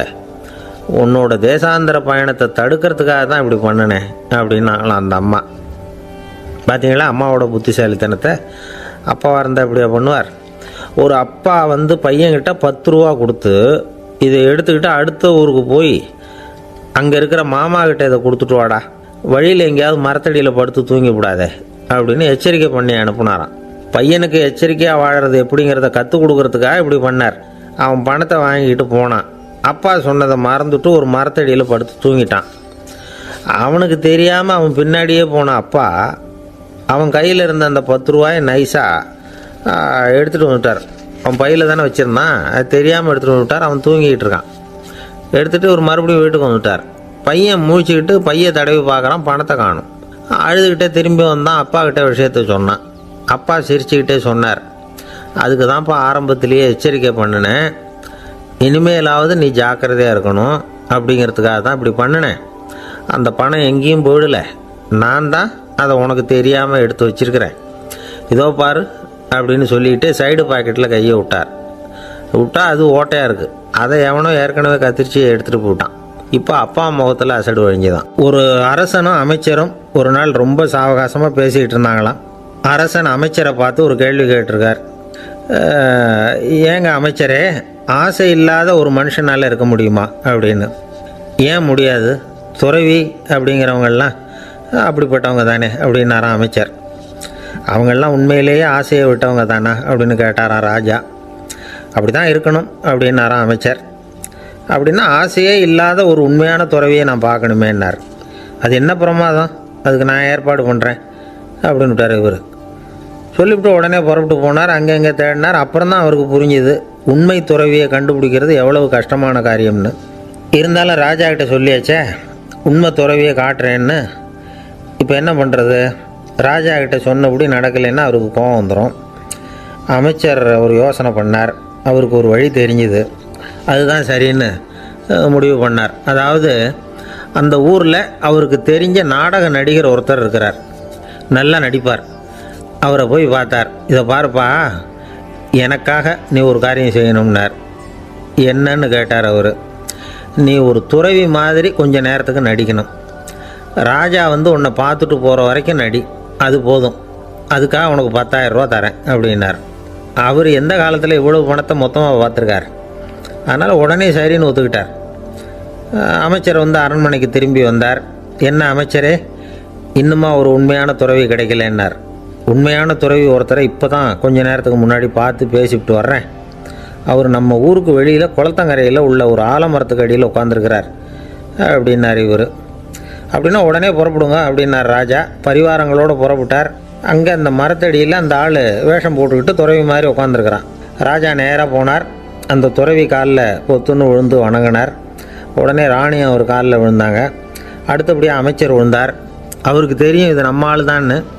இருந்தாலும் என்ன பண்ணுறது, நேரம். அப்புறம் பரிவாரங்கள்லாம் துறவி காலில் விழுந்து ஆசீர்வாதம் வாங்கிட்டாங்க. ராஜா அப்புறமா தங்கத்தட்டில் பொண்ணையும் பொருளையும் வச்சு அந்த துறவிக்கிட்ட ரொம்ப பணிவாக நீட்டுறார். தாங்கள் தயவு பண்ணி இதை ஏற்றுக்கணும் அப்படின்னு வேண்டிக்கிட்டார். அந்த துறவி பற்றில்லாமல் அதை பார்த்தார். எல்லாத்தையும் திறந்துவிட்ட எனக்கு இதெல்லாம் எதுக்காக அப்படின்னு சொல்லி அதை மறுத்துட்டாராம். ஆஹா, உண்மையான துறவியை பார்த்துட்டோம் அப்படிங்கிற ஆனந்தம் அரசருக்கு. ரொம்ப நிம்மதியாக திருப்தியாக திரும்பி வந்தார் அரண்மனைக்கு. அதுக்கப்புறம் அமைச்சர் யாருக்கும் தெரியாமல் அந்த துறவிகிட்ட ஓடினார். சொன்ன பிரகாரம் பணத்தை நீட்டினார். இந்தாப்பா, நான் உங்ககிட்ட சொன்னபடி 10,000 ரூபா பணம் எடுத்துக்கோ. அப்படின்னார். அந்த ஆள் ராஜா கிட்ட சொன்னது மாதிரியே எல்லாத்தையும் திறந்துவிட்டேன், எனக்கு இதெல்லாம் எதுக்காக வேணாம் அப்படின்னு விட்டாரான். நடித்த வரைக்கும் போதும்ப்பா, இனிமேல் இந்த நாடக வசனம்லாம் வேணாம், வேஷத்தை கலைச்சிரு, பணத்தை வாங்கிக்கோன்னார். இல்லைங்க, இது வேஷம் இல்லை, இது வசனமும் இல்லை, இது உண்மை. கொஞ்ச நேரம் துறவி மாதிரி நடித்ததுக்கே இந்த தேசத்து ராஜா ராணி அமைச்சர் பரிவாரங்கள் எல்லாம் என் காலில் விழுந்து வணங்குறாங்க. அப்படின்னா உண்மையான துறவியாக இருக்கிறது எவ்வளவு பெருமையான விஷயம். நான் உண்மையான துறவியாக ஆக போகிறேன், அப்படி முடிவும் பண்ணிட்டேன் அப்படின்னார் அந்த நடிகர். வேஷம் கூட எப்படிப்பட்ட விளைவுகளை உண்டு பண்ணுது பார்த்தீங்களா. நம்மால் ஒருத்தன் ரொம்ப வசதியாக தான் இருந்தான், ஒரு நாள் அவன் சொத்து பூரா திருட்டு போயிட்டுது. அதுக்கப்புறம் இவன் துறவி மாதிரி ஆகிட்டான், ஊர் ஊராக சுற்றினான், ஒரு குருநாதரை தேடி கண்டுபிடிச்சான், அவர்கிட்ட சீடனாக சேர்ந்துக்கிட்டான். அவனை பார்த்து ஒருத்தர் கேட்டார், நீ உண்மையான சீடன் தானான்னு. இல்லைங்க, சீடன் மாதிரி நடிச்சுக்கிட்டு இருக்கிறேன் அப்படின்னா. அது குரு துரோகம் இல்லையா அப்படின்னு கேட்டார் அவர். இல்லைங்க, நான் பண்ணது குரு துரோகம் இல்லை, என் குரு பண்ணது தான் துரோகம். என்னுடைய பணத்தை கொள்ளையடித்தது இவர் தான், அதை எங்கே வச்சுருக்காருன்னு கண்டுபிடிக்கிறதுக்காக தான் இவர்கிட்ட வந்து சீடனாக சேர்ந்துருக்கிறேன் அப்படின்னா. ஒரு ஆள் இருந்தான், நிறைய பணம் சம்பாதிச்சான், ஆனால் செலவு பண்ண மனசு வரல, கருமி. அவன் என்ன பண்ணான், சேர்த்த பணம் பூராவையும் ஒரு மரத்தடியில் புதைச்சி வச்சுருந்தான். வாரத்துக்கு ஒரு தடவை அந்த மரத்தடிக்கு வருவான், புதைச்ச இடத்த ஆவலோடு பார்த்துக்கிட்டு இருப்பான், அதுக்கப்புறம் போயிடுவான், அவ்வளவுதான்.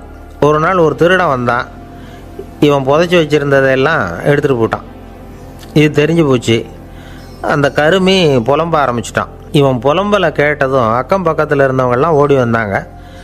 என்ன விஷயம்னு விசாரித்தாங்க. இவன் சொன்னான். ஒரு பெரியவர் கேட்டார், ஏப்பா வாரம் வந்து இந்த இடத்த பார்க்குறதாக சொன்னியே, எப்போவாவது இதில் இருக்கிற பணத்தை எடுத்து செலவு பண்ணியிருக்கியா அப்படின்னு கேட்டார். நான் அப்பப்போ வந்து அதை பார்க்குறது தான் வழக்கம், அதை தொட்டதே இல்லைன்னு அவன்.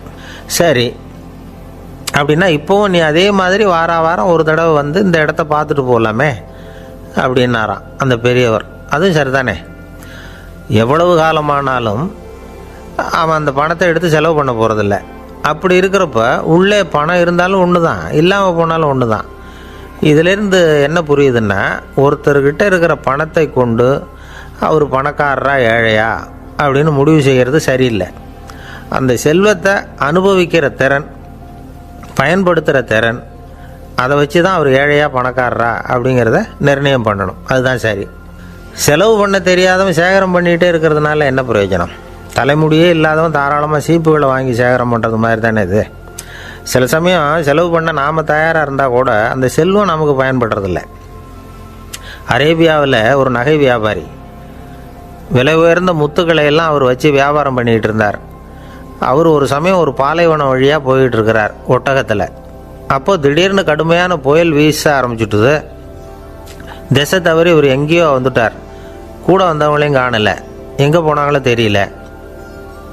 இவர் ரொம்ப பயந்து போய் அங்கே எங்கேயுமா அலைஞ்சு திரியிறார். வழியே தெரியல, பசி கடுமையாயிட்டுது. ஒட்டகத்து முதுகில் ஒரு மூட்டை இருந்தது, அதை பிரித்து பார்த்தார். உள்ளே ஏதாவது இருக்கான்னு தேடி பார்க்குறார். அது வரைக்கும் கண்ணில் தட்டுப்படாத அபூர்வமான ஒரு பை கண்ணில் பட்டுது. ஆஹா, அதில் ஏதாவது சாப்பிட்றதுக்கு இருக்கும் அப்படின்னு நினச்சி ஆவலாக அதை பிரித்து பார்க்குறார். அந்த பையில் விலை உயர்ந்த முத்துக்கள் நிறைய இருந்துதான். அப்போ தான் அவர் நினச்சாராம், விலை உயர்ந்த முத்துக்கள் கூட சாப்பிட்றதுக்கு உணவாக முடியாது அப்படிங்கிறத புரிஞ்சுக்கிட்டாராம். எந்த நேரத்தில் எது நமக்கு தேவையோ அது நமக்கு தாராளமாக கிடைக்கணும். அப்படி அது கிடைக்கிறதுக்கு நம்மக்கிட்ட இருக்கிற செல்வம் பயன்படணும். அது நமக்கும் பயன்படலாம், நம்ம மூலமாக அடுத்தவங்களுக்கும் பயன்படலாம். அதுதான் செல்வத்தின் பயன். ஒரு மரத்தடியில் ஒருத்தன் உட்காந்து அழுதுகிட்டு இருந்தான். அந்த பக்கமாக வந்த இன்னொருத்தன், ஏப்பா அழுதுகிட்டு இருக்கிறேன்னு கேட்டான். இந்த இடத்துல தான் பூமிக்கு அடியில் பணம் இருக்குது, புதைச்ச இடம் தெரியல, அதான் அழறேன் அப்படின்னா. நல்லா ஞாபகப்படுத்தி பாரு, எந்த இடத்துல புதைச்ச அப்படின்னு கேட்டான் இவன்.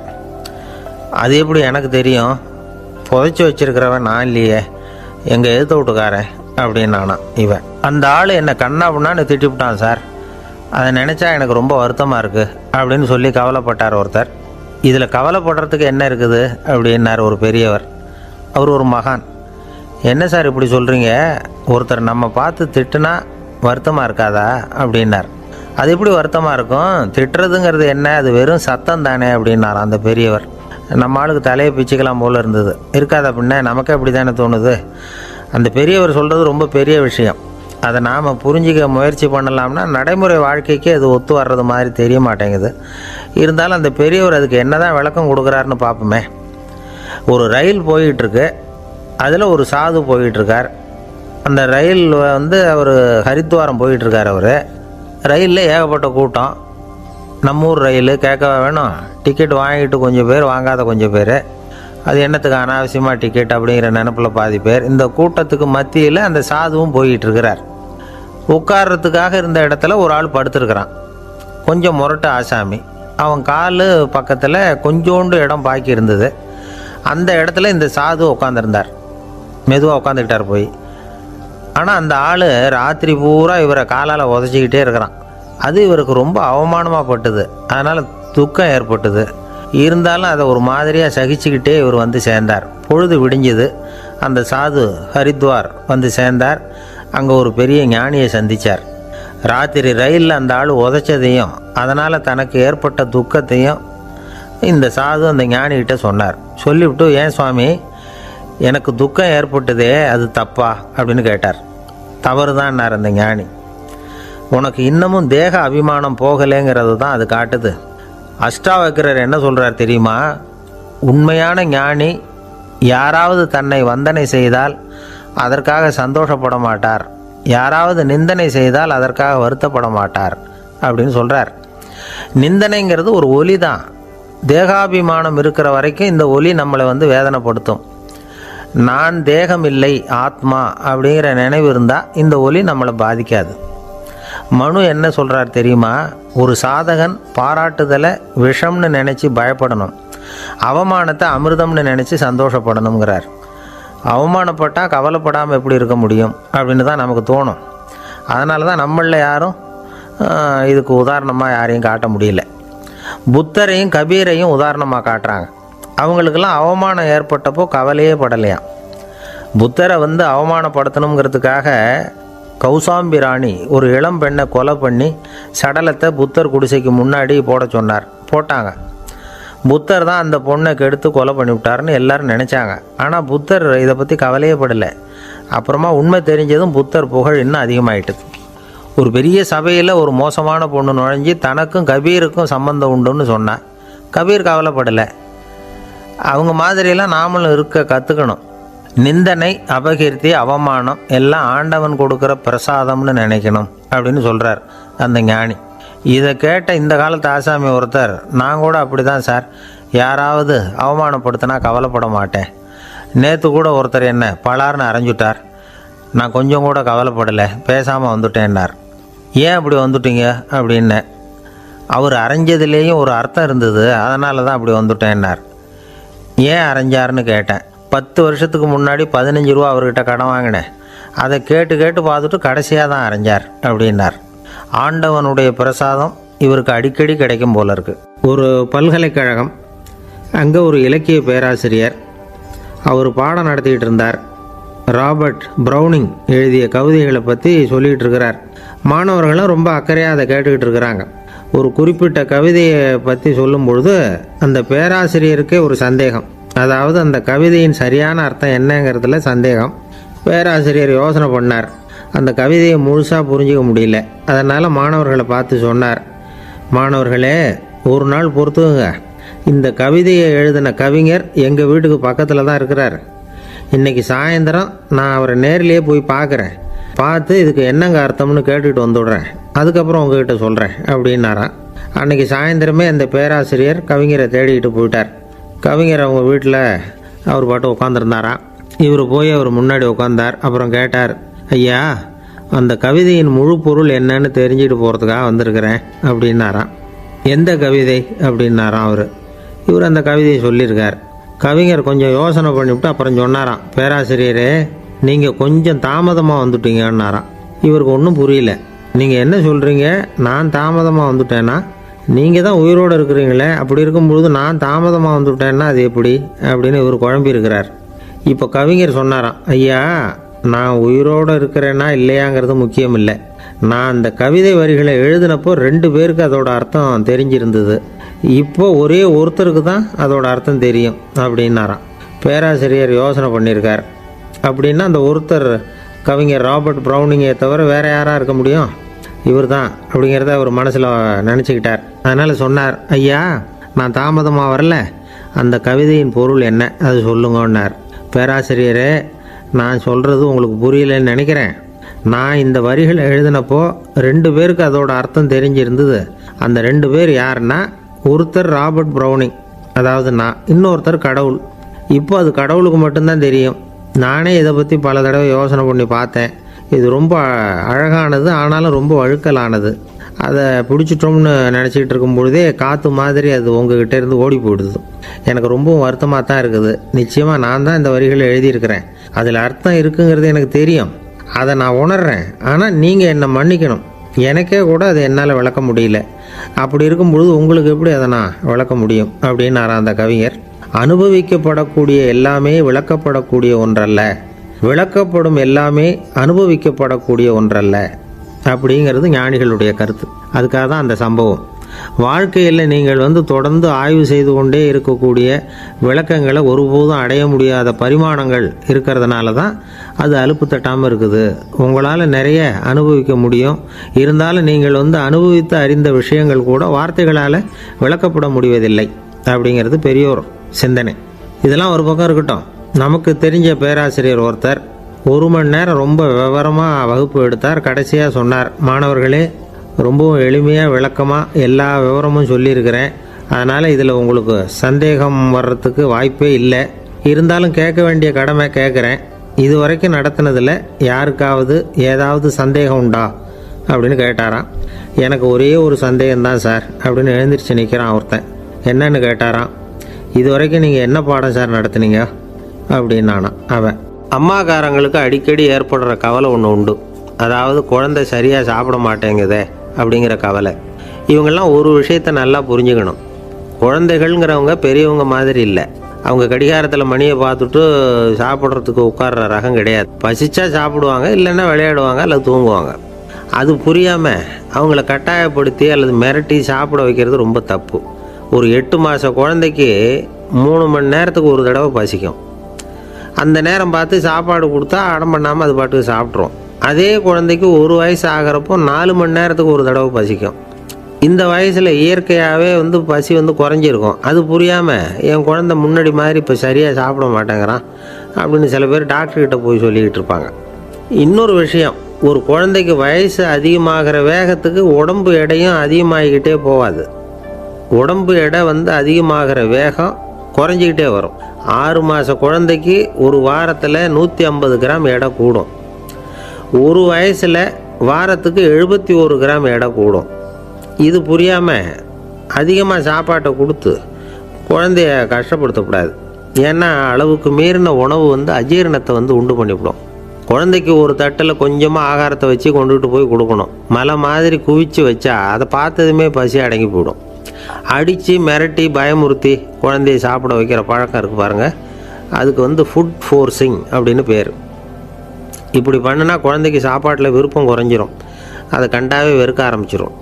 அது மாதிரி உளம் சார்ந்த பசி குறைவு, சைக்கோஜெனிக் அனோரெக்சியா, அது ஏற்படுமா. சாப்பாடுங்கிறதே ஒரு தண்டனை மாதிரி தோணும். குழந்தைகளுக்கு பிடிச்ச மாதிரியான ஆகாரத்தை கொடுக்கணும். சத்து அதிகம் இருக்குங்கிறதுக்காக அதுக்கு பிடிக்காத ஆகாரத்தை கொடுத்து கட்டாயப்படுத்தக்கூடாது. குழந்தைகளுக்கு 2 வயசு ஆகிறப்போ இயற்கையாகவே எதிர்மறை குணம் உண்டாகும். அதாவது அந்த எதிர்மறையாக பேசுகிறது. இது மாதிரி சமயங்களில் நாம் என்ன சொல்கிறோமோ அதுக்கு நேர்மாறாக நடந்துக்கும். ஏட்டிக்கு போட்டி. சாப்பிட சொன்னால் விளையாட போகும், விளையாட சொன்னால் சாப்பாடு கேட்கும். இதை புரிஞ்சுக்கிட்டு நடந்துக்கணும். குழந்தை சொன்ன பேச்சை கேட்கலேன்னு கோவப்படக்கூடாது. குழந்தை வளர வளர பிடிவாத குணம் வர்றது சகஜம். கேட்டதை வாங்கி கொடுத்தா தான் சாப்பிடுவேன் அப்படின்னு பிடிவாதம் பண்ணும். வாங்கி கொடுத்து விட்றது தான் உத்தமம். நீங்களும் அதுக்கிட்ட பிடிவாதம் பண்ணிகிட்டு இருக்கக்கூடாது. ஏன்னா கேட்டது கிடைக்கலையேங்கிற ஏமாற்றம் கூட குழந்தையோட பசியை குறைச்சிரும். கேட்டது கிடைச்சிட்டா பசி அதிகமாகும். கொடுத்ததை மலமலன்னு சாப்பிட்றோம். குழந்தைகளுக்கு கண்ட நேரத்தில் சாப்பிட்றதுக்கு எதையாவது வாங்கி கொடுத்துக்கிட்டு இருந்தால் சாப்பாட்டு நேரத்தில் சாப்பிடாமல் அடம் பண்ண ஆரம்பிச்சிடும். பள்ளிக்கூடம் போகிற பிள்ளைங்க காலை உணவை சரியாக சாப்பிட மாட்டாங்க. அச்சம், அவசரம், பரபரப்பு இதெல்லாம் தான் காரணம். பள்ளிக்கு புறப்படுறதுக்கு ஒரு 3/4 மணி நேரத்துக்கு முன்னாடியே சாப்பாடு போட்டுருங்க, அது சரியாக போடும். படிக்கிற குழந்தைகள் உடல் சோர்வு, மனச்சோர்வு இது காரணமாக கூட சாப்பிட மறுக்கிறது உண்டு. இப்போ உதாரணமாக சாயந்தரம் விளையாடி விட்டு வீட்டுக்கு வந்ததும் சாப்பிட சொன்னால் வேணாம்பாங்க. இது உடல் சோர்வு. ரொம்ப நேரம் வீட்டு பாடங்களை செஞ்சு முடித்த கையோடு சாப்பிட சொன்னாலும் அவங்களால சரியாக சாப்பிட முடியாது. இது உளச்சோர்வு, அதாவது மனச்சோர்வு. இதை தவிர குழந்தைகளுக்கு உடல்நல குறைவு ஏற்பட்டால் கூட சாப்பிட மறுக்கிறது உண்டு. சில மருந்து மாத்திரைகள் கூட பசியை குறைச்சிரும். அதனால் சரியாக தெரிஞ்சுக்கிட்டு குழந்தைகளை சாப்பிட வைக்கணும். அது புரியாமல் கையில் சாப்பாட்டு தட்டை வச்சுக்கிட்டு குழந்தைகளை விரட்டிக்கிட்டு அலையக்கூடாது. ஒரு சின்ன பையன் சொன்னான், எங்கள் அம்மா சாப்பாடு போடுறது தெரிஞ்சால் நான் உடனே வீட்டை விட்டு வெளியில் ஓடி போடுவேன் அப்படின்னா. ஏன் அப்படி பண்ணுறேன்னு கேட்டோம். எங்கள் அப்பா கூட அது மாதிரி தான் சார் பண்ணுவார் அப்படிங்கிறான். பந்திக்கு முந்தர ஆசாமிகள் நம்மளில் பல பேர் உண்டு. அப்படி முந்தறதுக்கு கூட முயற்சி பண்ணுறவங்க நிறைய பேர் இருக்கிறாங்க. இதில் என்ன ஒரு விஷயம்னா, பந்திக்கு முந்தறது கூட தப்பு இல்லை. ஆனால் அப்படி ஒரு விருந்தில் ஆளாக போய் உட்காந்து சாப்பிட்டா கூட வெளியில் வர்றப்ப என்ன பெரிய விருந்து வச்சுட்டான், சாம்பாரில் உப்பு இல்லை, ரசத்தில் காரம் இல்லை அப்படின்னு குறை சொல்லிகிட்டே வர்றது இருக்குது பாருங்கள். அது சரியில்லை, நாகரிகமும் இல்லை. கல்யாண பத்திரிகையில் என்ன போட்டிருக்குது, என் பொண்ணுக்கும் இன்னார் பையனுக்கும் கல்யாணம், எல்லாரும் குடும்பத்தோடு வந்திருந்து மணமக்கள் ஆசீர்வதிக்கணும், இப்படி தானே போட்டிருக்கோம். குடும்பத்தோடு விருந்து சாப்பிட்டு சாப்பாடு எப்படி இருக்குன்னு அபிப்பிராயம் சொல்லிவிட்டு போங்க அப்படின்னா போட்டிருக்கு கல்யாண பத்திரிகையில். ஒருத்தர் வீட்டு விசேஷத்துக்கு போயிருக்கோம்னா எவ்வளவோ அசௌகரியங்கள் நமக்கு ஏற்படலாம். ஏராளமான கூட்டம் வந்திருக்கும். எல்லாரையும் அவங்க தனித்தனியாக கவனிச்சிக்கிட்டு இருக்க முடியாது. நாம் தான் அனுசரித்து நடந்துக்கணும். நாமளாக போய் வாழ்த்த வேண்டியவங்களை வாழ்த்தி விட்டு சேரணும். அதை விட்டுட்டு பத்திரிக்கை கொடுத்தானேன்னு போனேன், கவனிப்பே சரியில்லை அப்படின்னு புலம்பிக்கிட்டு இருக்கக்கூடாது. ஒரு விருந்துக்கு போனால் அங்கே எப்படி நடந்துக்கணும் அப்படிங்கிறத பற்றி கூட அனுபவசாலிகள் சில விவரங்கள்லாம் சொல்லியிருக்கிறாங்க. இந்த காலத்தில் கல்யாணம், பிறந்த நாள், அது இதுன்னு நிறைய விருந்துகள் நடக்குது. அதெல்லாம் எதுக்காக? மனித உறவுகளை வளர்த்துக்கிறதுக்காக தான், வேறு எதுக்கு? ஒரு விருந்துக்கு போனால் அமைதியாக பொறுமையாக போய் உட்காரணும். அடித்து பிடிச்சிக்கிட்டு இடத்த பிடிக்க போகிறேன் அப்படின்னு நிற்கக்கூடாது. முதல் பந்தி நடந்துக்கிட்டு இருந்தால் அது முடிஞ்சு இலை எடுத்து சுத்தம் பண்ணதுக்கு அப்புறம் போய் உட்கார்றது தான் நாகரீகம். இலை எடுக்கிறதுக்கு முன்னாடியே அங்கே போய் உட்காந்தா நல்லா இருக்காது. நீங்கள் சாப்பிட்டுட்டு உட்காந்துருக்கீங்களா, சாப்பிட்றதுக்கு உட்காந்துருக்கீங்களா, பார்க்குறவங்களுக்கு சந்தேகம் வந்துடும். அதே மாதிரி இலையில் எல்லா ஐட்டமும் பரிமாறினதுக்கு அப்புறம் சாப்பிட ஆரம்பிக்கணும். ஒவ்வொரு ஐட்டமாக வைக்க வைக்க நாம் பாட்டுக்கு எடுத்து உள்ளே தள்ளிகிட்டே இருந்தோம்னா எதை வச்சோம் எதை வைக்கலன்னு பரிமாறினவரே குழம்பி போயிடுவார். ஏன்னா எப்போ பார்த்தாலும் இலை காலியாகவே இருக்கும்.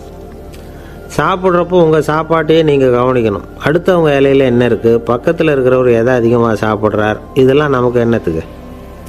எல்லாரும் சாப்பிட்டு முடிக்கிற வரைக்கும் பொறுமையாக இருக்கிறது தான் நல்லது.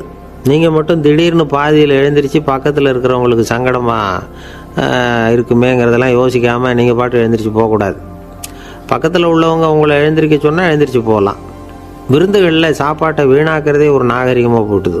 இந்த காலத்தில் சாப்பாட்டுக்கே கஷ்டப்பட்டுக்கிட்டு பல பேர் இந்த உலகத்தில் இருக்கிறப்போ சாப்பாட்டை வீணாக்கிறது எவ்வளோ பெரிய மோசங்கிறத நினச்சி பார்க்கணும். வேணுங்கிற அளவுக்கு கேட்டு வாங்கி சாப்பிட்றது தான் முறை.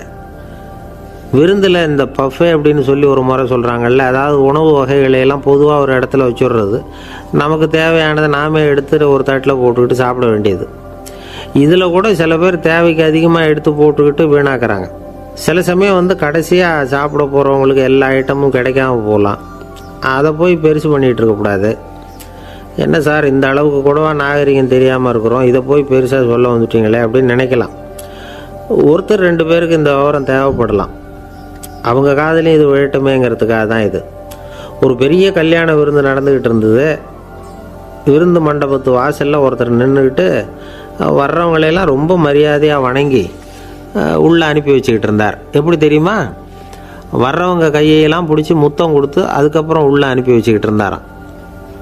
கூட்டம்லாம் முடிஞ்சதுக்கப்புறம் அவர்கிட்ட போய் கேட்டிருக்கிறாங்க, சார் நானும் எவ்வளவோ விருந்துகளுக்கு போயிருக்கிறேன், இருந்தாலும் இவ்வளவு மரியாதையாக வர்றவங்க கைக்கெல்லாம் முத்தம் கொடுத்து வரவேற்கிறத இங்கே தான் பார்க்குறேன் அப்படின்னு சொன்னாங்க. அதுக்கு அவர் சொன்னார், அட போங்க சார், நான் முத்தம் கொடுக்கல, முந்தின பந்திக்கு சாப்பிட்டவங்களே அடுத்த பந்திக்கும் வர்றாங்களான்னு மோந்து பார்த்து அனுப்பி வச்சுக்கிட்டு இருந்தேன் அப்படின்னார். ஒருத்தர் மனசில் நிம்மதி இல்லாமல் உட்காந்துருந்தார். என்ன சார் விஷயம் அப்படின்னு விசாரித்தேன். அகலக்கால் வச்சுட்டேன், அதுதான் அவதிப்படுறேன்னார். விவரமாக சொல்லுங்கன்னு. வீடு கட்டணும்னு ஆரம்பித்தேன், வேலை பாதியிலேயே நிற்கிது, கையில் பணம் இல்லை அப்படின்னார். இது மாதிரி ஆசாமிகள் பல பேரை நீங்கள் பார்த்துருக்கலாம். இவங்கெல்லாம் சுலபமாக மன அழுத்தத்துக்கு ஆளாயிடுறாங்க. மன உளைச்சல், அதாவது ஸ்ட்ரெஸ் அப்படின்னு சொல்கிறோமே, அதுக்கு அடிப்படையான சில காரணங்கள் உண்டு. அதாவது மிகையாக திட்டமிடுதல் அப்படிங்கிறதும் ஒரு முக்கியமான காரணம். நடைமுறை சாத்தியம் என்னங்கிறத மனசில் வச்சுக்கிட்டு எந்த திட்டத்தையும் தீட்டணும், அப்போ தான் அது சரியாக வரும். ரெண்டாவது காரணம் என்ன தெரியுமா? ஒரே நேரத்தில் பல்வேறு செயல்களில் ஈடுபடுறது. தொலைபேசியில் பேசிக்கிட்டே கையில் இருக்கிற கடிதத்தை படிச்சுக்கிட்டே எதிரில் உட்காந்துக்கிட்டு இருக்கிறவருக்கும் அப்பப்போ பதில் சொல்லிக்கிட்டு மனசில் பல்வேறு சிந்தனைகளை அப்படியே ஓட விட்டுக்கிட்டு இருக்கிறது, இதுவும் மன அழுத்தத்தை உண்டாக்குது. மூணாவது காரணம், எதிலேயும் வெற்றி மட்டும் எதிர்பார்க்குற ஒருதலைப்பட்சமான ஆர்வம். நாம் தொட்டதெல்லாம் வெற்றியாகவே முடியணும் அப்படின்னு எதிர்பார்க்குறவங்க ஏதாவது ஒன்றில் தோல்வியை கண்டால் தோண்டு போயிடுறாங்க. எப்படியும் முடியலாம்ங்கிற எண்ணம் ஏற்கனவே நமக்குள்ளே இருந்துட்டுதுன்னா அந்த அவஸ்தை வராது. அதனால் அதுவும் நம்ம வளர்த்து கொள்ள வேண்டிய ஒரு குணம். மன உளைச்சல் ஏற்படுறதுக்கு இன்னொரு காரணம், எதையும் வேகமாக செஞ்சுடணும் அப்படிங்கிற துடிப்பு. அந்த துடிப்பே மனசை அழுத்த ஆரம்பிச்சிடும். எந்த ஒரு காரியத்திலையும் தாமதமோ இடையூறோ ஏற்பட்டால் அதை பொறுத்துக்கிற மனப்போக்கம் வேணும். அது இல்லாதவங்க அழுத்தத்துக்கு ஆளாயிடுறாங்க. சில பேர் வேலைன்னு எந்த நேரம் பார்த்தாலும் வேலையே கதின்னு கிடப்பாங்க. பொழுதுபோக்குக்கோ உடற்பயிற்சிக்கோ குடும்பத்தில் உள்ளவங்க அல்லது நண்பர்கள் கூட கலந்துரையாடவோ கொஞ்சம் கூட நேரம் ஒதுக்க மாட்டாங்க. இந்த சுபாவம் மன அழுத்தத்தை உண்டு பண்ணும். இதையெல்லாம் புரிஞ்சுக்கிட்டு அதிலிருந்து விடுபடுறது எப்படின்னு யோசிக்கணும். வல்லுநர்கள் இது தொடர்பாக சில யோசனைகளை சொல்லி வச்சிருக்கிறாங்க. அது என்னன்னா, வாழ்க்கைங்கிறது பிரச்சனைகளால் பின்னப்பட்ட ஒன்று. அது எப்போவுமே முடிவடையாத ஒரு தொடர்கதை அப்படிங்கிறத முதல்ல நாம் புரிஞ்சுக்கணும். ஒரே நேரத்தில் ஒரு காரியத்தில் மட்டுமே நாம் கவனம் செலுத்தணும். அடுத்தவங்க காரியத்தில் தலையிடக்கூடாது. எதையும் பேச ஆரம்பிக்கிறதுக்கு முன்னாடி நம்மை நாமே கேட்டுக்க வேண்டிய கேள்வி 2. 1, நான் சொல்ல போகிறது ரொம்ப முக்கியமானதா? 2வது, நான் சொல்கிறத அவங்க கேட்குறதுக்கு ஆசைப்படுறாங்களா? நான் பேசுகிறதுக்கு அது சரியான நேரம் தானா? இதை யோசித்து பார்த்ததுக்கப்புறம் எதையும் பேச ஆரம்பிக்கணும். முடிஞ்ச அளவுக்கு வளைந்து போகிற சுபாவத்தை வளர்த்துக்கணும். நம்ம நேரம் விலை மதிப்பு இல்லாதது, அதை வீணாக்கக்கூடாது. சிரிக்க தெரியலனாலும் பரவாயில்ல, முகத்தில் கொஞ்சம் புன்முறுவலாவது காட்டணும். இதெல்லாம் ரொம்ப முக்கியம். அடுத்தவங்க ஏதாவது செஞ்சால் உடனே நன்றி சொல்ல மறக்கக்கூடாது. தினமும் கொஞ்சம் நேரத்தை தனிமையில் செலவு பண்ணணும். மன உளைச்சலிருந்து விடுபடுறதுக்கு 3 முக்கிய வழிகள் சொல்கிறாங்க. அதை சுருக்கமாக ரெட் அப்படின்னு சொல்கிறாங்க. RED ஆங்கில எழுத்தில். அந்த முதல் எழுத்து R, அது என்னென்னா ரிலாக்ஸேஷன், அதாவது இடை ஓய்வு. 2வது E எக்ஸர்சைஸ், உடற்பயிற்சி. 3வது டயட், திட்டமிட்ட உணவு முறை. அதனால் தியானம், மூச்சு பயிற்சி இதெல்லாம் இந்த இடை ஓய்வுக்கு வழிகள். எந்த வேலையையும் தொடர்ந்து செய்யக்கூடாது. எல்லார்கிட்டையும் கலகலப்பாக பழகணும். மாதத்துக்கு ஒரு நாளாவது குடும்பத்தோடு வெளியில் போயிட்டு வரணும். சுலபமான உடற்பயிற்சிகளை செய்யலாம். உடற்பயிற்சிங்கிறது நமக்காக நாம் செய்கிற ஒரு நீண்டகால முதலீடு அப்படின்னு சொல்லுவாங்க. அதாவது லாங் டேர்ம் இன்வெஸ்ட்மெண்ட்டாக. அளவோடு சாப்பிட்ணும், மெதுவாக சாப்பிட்ணும். இதெல்லாம் கொஞ்சம் மனசில் வச்சுக்கிட்டு நடந்துக்கிட்டால் மகிழ்ச்சியாக வாழலாம். சில பேர் சாப்பாட்டு விஷயத்தில் ரொம்ப அக்கறை எடுத்துக்கிறது உண்டு. ஒரு குண்டு ஆசாமி சாப்பிட உக்காந்தார். முதல்ல ஒரு மாத்திரை சாப்பிட்டார். எதுக்குன்னு கேட்டோம். பசி எடுக்கிறதுக்குன்னார். சாப்பிட்டு முடித்தார். பிறகு மறுபடியும் ஒரு மாத்திரை சாப்பிட்டார். இது எதுக்குன்னு கேட்டோம். சாப்பிட்டது ஜீரணமாகறதுக்கு அப்படின்னார். ஒரு ஆஃபீஸில் வேலை பார்க்குற ஒருத்தர் ஏதோ தப்பு பண்ணிவிட்டார். உடனே மேல் அதிகாரி அவரை கூப்பிட்டு அனுப்புனார். நீ செஞ்சது தப்புன்னார் கோபமாக. இது ஒரு ரகம். சில அதிகாரிகள் இப்படி நீங்கள் செஞ்சது தப்புன்னு சொல்கிறதில்ல, நீங்கள் செஞ்சது சரி அப்படின்னு சொல்கிறதில்ல. எப்படி சொல்லுவாங்கன்னா, நீங்கள் செஞ்சது சரியில்லைன்னு நான் நினைக்கிறேன்